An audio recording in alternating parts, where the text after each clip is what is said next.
Olá pessoal, vamos dar sequência ao nosso estudo aqui da ciência política e da teoria geral do Estado, falando agora sobre os elementos constitutivos do Estado e mais especificamente sobre o povo, tá certo? Relembrando que o Estado tem como elementos constitutivos o povo, o território, a soberania ou governo e a capacidade de entrar em relações com os demais Estados.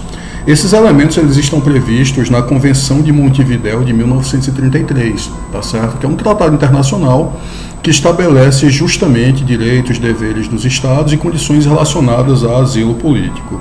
Lembrando que o povo é o elemento humano, o território é o elemento material e a soberania, o governo, é o elemento formal. A capacidade de entrar em relações com os outros estados, com os demais estados soberanos, ela está diretamente relacionada a uma condição muito interessante do direito internacional público, que é o sujeito de direito internacional público, ele passa a existir enquanto sujeito de direito na medida em que ele é reconhecido pelos demais sujeitos.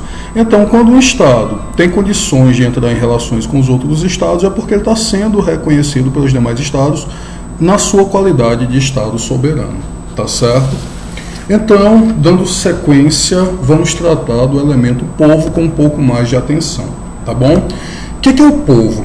O povo é um conceito que vai se confundir, vai se misturar um pouco com outros conceitos como cidadania, nacionalidade e às vezes até confunde um pouco a gente, até um pouco difícil de a gente entender o que é o elemento povo enquanto um dos elementos que constituem o Estado. Tá. Em poucas palavras, podemos dizer que o povo é o conjunto de indivíduos que compõem o Estado e que com ele tem um vínculo jurídico permanente. Então, assim, o povo é esse elemento humano do Estado. Mas isso não resolve muito o nosso problema, não é? Porque essa é uma noção muito vaga e, como já foi dito, ela se mistura um pouco, ela se confunde um pouco com outras noções, como cidadania, nacionalidade, etc. Alguns autores vão dizer que o povo é o conjunto de cidadãos. Isso não parece tão correto quando a gente pensa que a cidadania, sobretudo na sua dimensão ativa, a cidadania ativa, ela pressupõe algumas condições a mais que nem todos os membros, nem todos os indivíduos que são parte do povo de um Estado vão possuir, tá certo? Nacionalidade, como a gente falou, é outro conceito afim, outro conceito interessante que a gente precisa falar com um pouquinho mais de atenção. Tá, o que é nacionalidade? Nacionalidade é um vínculo jurídico de direito público que une, que liga uma pessoa, um indivíduo, a um Estado soberano, a um país, tá certo?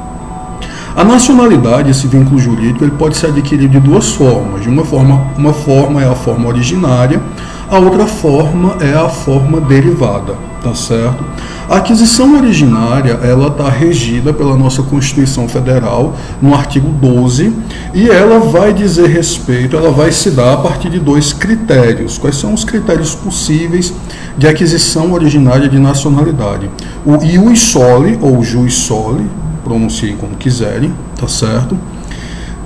Que é um critério tradicional dos países de histórico de imigração, países de tradição imigratória, ou seja, países que receberam população.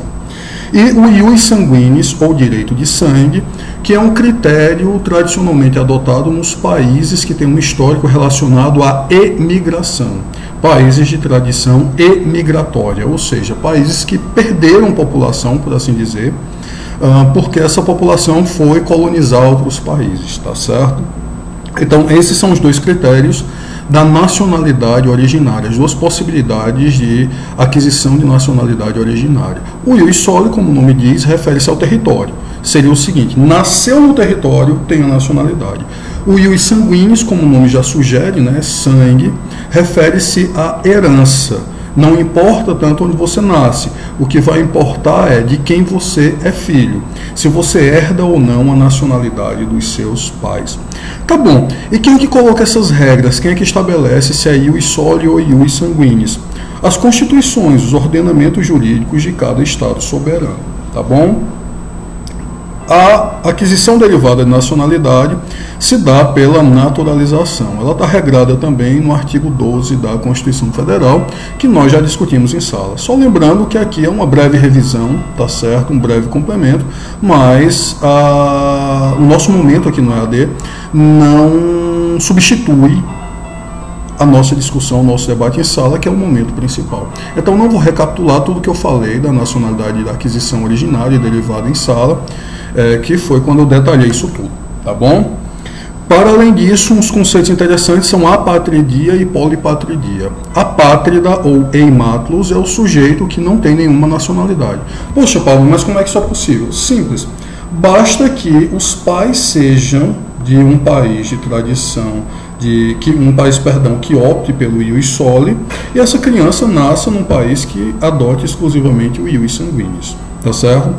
E a polipatridia basicamente é o inverso, é o sujeito que tem mais de uma nacionalidade. No momento do nascimento dele, ou eventualmente com naturalizações, ele vem a adquirir mais de uma nacionalidade. Bom, pessoal, é isso. Eu espero que tenham gostado da aula de hoje. Tivemos alguns ruídos, algumas interrupções, eu peço desculpas por isso, tá certo? São questões que eu não controlo. Eu estou gravando aqui na faculdade, aí, enfim, essas coisas acontecem. Também não é intencional da pessoa que quer interromper, apenas acontecem, são acidentes, tá bom? Mas eu espero sinceramente que tenham gostado e quaisquer dúvidas deixem no fórum de discussão, tá certo? Como tarefinha de casa, digamos assim, como tarefa complementar, faça o estudo do artigo 12 da Constituição Federal, tá bom? Faça a leitura do artigo 12, estude o artigo 12 e se surgir alguma dúvida, se você tiver alguma dúvida, poste no nosso fórum para que possamos debater, tá bom?